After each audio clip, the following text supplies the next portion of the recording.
ان کا دوسرا سوال جو ہے منصور صاحب وہ یہ تھا کہ اگر دعائے قنوت پڑھنا بھول جائیں، یعنی وطر کی نماز میں جیسے تیسری رکعت میں دعائے قنوت پڑھنے کا حکم ہے، تو وہ کہتے ہیں تو کیا دوبارہ وطر پڑھنے چاہیے یا سجدہ سہو کر کے دعائے قنوت پڑھ لی جائے؟ جیسے ان کا سوال تھا وہ میں نے آپ کی خدمت میں عرض کر دیا۔ سجدہ سہو تو اس لیے مقرر کیا گیا کہ نماز میں اگر کوئی غلطی ہو جاتی ہے تو اس کا ایک طرح سے کفارہ ہے یا اس غلطی کے تدارک کے لیے سجدہ سہو کیا جاتا ہے، اور اس میں اس بات کا اقرار ہوتا ہے کہ غلطی سے پاک صرف خدا تعالیٰ کی ذات ہے، اور سبحان ربی الاعلیٰ پڑھا جاتا ہے جو سجدے کی مقررہ تسبیحات ہیں۔ تو اس میں یہ بات بھی تھوڑی سی وضاحت طلب ہے کہ بعض لوگ یہ خیال کرتے ہیں کہ سجدہ سہو صرف ایک سجدے کا نام ہے اور ایک سجدہ کر کے تو وہ ختم کر دیتے ہیں اپنی نماز۔ ایسے نہیں ہے، بلکہ سجدہ سہو دراصل دو سجدوں کو ادا کرنے کا نام ہے جو آخر میں ادا کیے جاتے ہیں غلطی کے تدارک کے طور پر۔ تو اس سوال کا جواب دینے سے قبل تھوڑا سا ہمیں یہ سمجھ لینا چاہیے کہ سجدہ سہو کن موقعوں پر ہوتا ہے، تاکہ اس حوالے سے پھر یہ سمجھنے میں آسانی ہو کہ وطر اگر بھول جائیں تو ان میں سجدہ سہو کرنا ہے یا نہیں کرنا، یا وطر میں دعائے قنوت دوبارہ پڑھنی ہے یا نہیں پڑھنی۔ تو اس حوالے سے یہ میں عرض کروں گا کہ نماز کے بنیادی طور پر 3 حصے کیے جاتے ہیں، 3 اہم حصے ہیں۔ پہلا حصہ فرائض نماز کہلاتا ہے۔ فرائض نماز میں رکعات کی تعداد ہیں، قیام ہے، اور اس کے بعد سجدے ہیں، پھر آخری قعدے میں جب بیٹھتے ہیں تو وہ سارا اس میں فرائض میں شامل ہو جاتا ہے۔ اگر فرائض میں سے کوئی چیز رہ جائے، کوئی رکن ادا ہونے سے رہ جائے، تو اس کے متعلق یہ حکم ہے کہ آپ نے وہ رکن بھی ادا کرنا ہے، اور پھر آخر میں غلطی کے تدارک کے لیے 2 سجدے بھی کرنے ہیں، اس کے بعد پھر سلام پھیرنا۔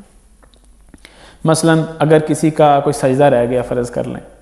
تو سجدہ رہنے کی صورت میں اس کو آخر میں سجدہ بھی کرنا ہوگا جو اس کا سجدہ چھوٹ گیا ہے، اور پھر 2 سجدہ سہو بھی کر کے اس غلطی کا تدارک کرنا ہوگا۔ حدیث میں آتا ہے کہ حضرت صلی اللہ علیہ وسلم نے ایک مرتبہ عصر کی نماز پڑھا رہے تھے، تو 2 رکعت پڑھائی آپ نے اور سلام پھیر دیا۔ تو اب صحابہ نے، ایک صحابی تھے، انہوں نے جرأت کر کے پوچھا کہ یا رسول اللہ انسیتا، کیا آپ بھول گئے ہیں؟ ہم کو صرف یہ نماز مختصر کر دی گئی، اللہ تعالیٰ کی طرف سے کوئی حکم آ گیا کہ اس کی اتنی 4 کی بجائے 2 رکعت پڑھا کریں۔ تو آپ نے فرمایا نہ تو میں بھولا ہوں اور نہ ہی کوئی ایسا حکم آیا، لیکن میرے علم میں تو نہیں کوئی ایسی کوئی بات ہوئی۔ تو صحابی نے عرض کیا یا رسول اللہ کچھ تو ہوا ہے جس میں کوئی تبدیلی ہوئی ہے۔ تو آسم نے باقی صحابہ سے پوچھا، تو باقی صحابہ نے سب نے عرض کیا بڑے ادب سے، یا رسول اللہ جی 2 رکعت آپ نے پڑھائی ہیں۔ تو اس پر حضرت صلی اللہ علیہ وسلم نے 2 رکعت جو رہتی تھیں وہ ادا کروائیں، باجماعت پڑھائیں، اور آخر میں 2 سجدے کیے۔ تو اس سے یہ پتہ لگا کہ فرض چیز اگر رہ جائے تو پھر وہ رکعت یا وہ جو بھی رکن ہے وہ رکن بھی دوبارہ ادا کریں گے، اور آخر میں 2 سجدے بھی کریں گے۔ دوسرا نماز کا جو اہم حصہ ہے وہ واجبات نماز کہلاتا ہے۔ واجبات نماز وہ کام ہیں جن کا کرنا تو بہت ضروری ہے، لیکن اگر وہ رہ جائیں، چھوٹ جائیں، کسی وجہ سے بھول جاتا ہے انسان، تو پھر ان کا دہرانا ضروری نہیں ہے۔ اس کے بدلے میں محض آخر میں 2 سجدہ سہو کر لیے جائیں تو اس سے غلطی کا تدارک ہو جاتا ہے۔ اس میں سورۃ فاتحہ پڑھنا ہے، مثلا رکعت کی ہر رکعت میں جو سورۃ فاتحہ پڑھی جاتی ہے، ضم سورت کی جاتی ہے، پھر درمیانی قعدہ ہے جو 2 رکعت کے بعد جب بیٹھا جاتا ہے۔ تو یہ واجبات نماز میں سے ہیں، اور ان کے بارے میں اگر بھول ہو جائے، کوئی غلطی ہو جائے، تو پھر ان کو دوبارہ دہرانا نہیں ہے، بلکہ آخر میں 2 سجدہ سہو کرنے۔ حدیث میں ایک مثال ملتی ہے کہ حضرت صلی اللہ علیہ وسلم نے ظہر کی نماز پڑھائی، اور 2 رکعت کے بعد جو درمیانی قعدہ تھا، یعنی کہ بیٹھے نہیں بلکہ مسلسل بیٹھے بغیر 4 رکعت اکٹھی پڑھا دی، اور آخر میں سلام پھیرنے سے قبل 2 سجدہ سہو کیے۔ تو اس طرح حضرت صلی اللہ علیہ وسلم نے اس کو دہرایا نہیں، دوبارہ قعدے کو دوبارہ نہیں دہرایا، بلکہ صرف سجدہ سہو کر لیا۔ نماز کا جو تیسرا حصہ ہے وہ سنن نماز کہلاتا ہے، نماز کی سنتیں یا مستحبات نماز بھی اس کو کہا جاتا ہے۔ یعنی وہ باتیں جو پسندیدہ ہیں اگر کر لی جائیں تو خدا تعالیٰ ان کا ثواب دیتا ہے، اور اگر نہ کی جائیں تو ان کا گناہ نہیں ہوتا۔ ان میں یہ بھی شامل ہے کہ اللہ اکبر کہنا، رکوع میں جاتے وقت اللہ اکبر کہنا، اٹھتے وقت سمع اللہ کہنا، سمع اللہ لمن حمدہ کہنا، تو اسی طرح سجدے کی تسبیحات ہیں۔ تو یہ وہ چیزیں ہیں کہ اگر رہ جائیں تو ان پر کسی قسم کا نہ تو سجدہ سہو واجب ہوتا ہے اور نہ ہی اس کو دہرانا ہوتا ہے۔ اب ہم دیکھتے ہیں کہ جو سوال پوچھا گیا ہے کہ دعائے قنوت پڑھنا ضروری ہے یا دعائے قنوت اگر رہ جاتی تو پھر کیا کرنا ہے، تو احادیث میں ہمیں کوئی ایسی بات نہیں ملتی کہ جس سے یہ پتہ لگے کہ اگر دعائے قنوت رہ جائے تو اس کے بدلے میں سجدہ سہو کرنا ہوتا ہے یا اس کو دوبارہ کسی وقت میں پڑھنا ہوتا ہے۔ اور اس میں گویا کہ دو صرف باتیں ایسی ہیں،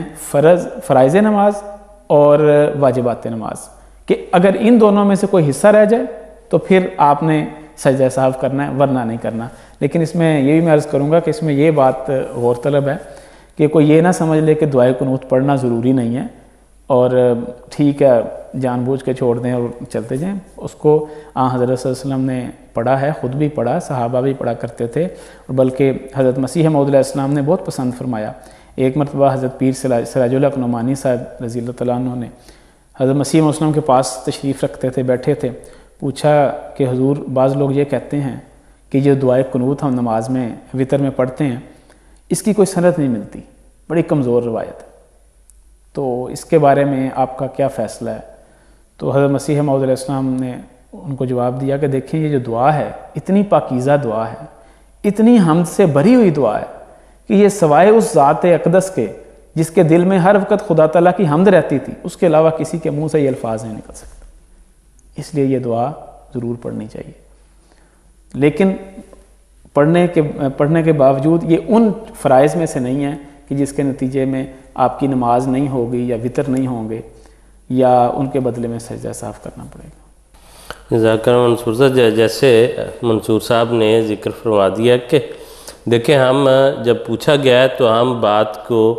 علمی لحاظ سے، دینی لحاظ سے پوری بات کو بیان کرنے کی کوشش کرتے ہیں کہ جو اس کی علمی بحث ہے وہ بھی آپ کے سامنے آ جائے، لیکن اس سے جیسے انہوں نے پہلے بیان فرمایا کہ قطعاً یہ مراد نہیں کہ اب جی اس کے بعد سے چھٹی ہے، گویا کہ وہ دینی فقی مسائل والوں نے بتایا کہ دعائے قنوت نہ پڑھیں تو کوئی عرض نہیں، خیر ہے چھوڑ دیں، یہ مقصد نہیں ہے۔ یہ ہے کہ کسی سے بھول کے رہ جاتی ہے تو اس بارے میں شریعت کے کیا احکامات ہیں، پھر کیا کرنا چاہیے، وہ بات جو ہے وہ ہم نے آپ کی خدمت میں عرض کی ہے۔ لیکن جو شخص اپنے فرائض کے بعد سنتیں ادا کرنے کے بعد وطر پڑھنے کے لیے کھڑا ہے ثواب کی غرض سے، وہ یقیناً کبھی نہیں یہ چاہے گا کہ وہ اس میں سے مختلف چیزیں جو ہے چھوڑتا جائے کہ اس سے کوئی فرق نہیں پڑتا، اس سے کوئی فرق نہیں پڑتا، اس سے کوئی فرق نہیں پڑتا۔ یقیناً جو نیکی کے لیے کھڑا ہے، ثواب کے لیے کھڑا ہے، وہ تو چاہے گا کہ جو ایسی چیزیں ہیں میں ان کو کوشش کر کے ضرور شامل کروں اور کرنا چاہیے۔ پنجابی کا ایک محاورہ ہے کہ جتنا گڑ ڈالو گے اتنا میٹھا ہوگا۔ جی بالکل۔ تو نوافل تو ویسے ہی حضرت صلی اللہ علیہ وسلم نے فرمایا کہ نوافل تو ایسی چیزیں ہیں جو دراصل فرائض کی حفاظت کرتے ہیں اور جو کمیاں رہ جاتی ہیں اس کو تو جتنا زیادہ سے زیادہ ہو سکے اس کو پورا اس کو سنوار کر ادا کرنا چاہیے۔ اور جس طرح آپ نے کہا کہ اس سے یہ مراد نہیں ہے کہ آپ وہ پڑھنا ہی چھوڑ دے، بلکہ یہ تو اس بندے کے لیے بتایا جا رہا ہے کہ جو بھول گیا تو اب اس کا کیا تدارک ہے۔ ہاں جی، مجبوری کی صورت میں تو اس پہ کیا حکم لاگو ہوتا ہے۔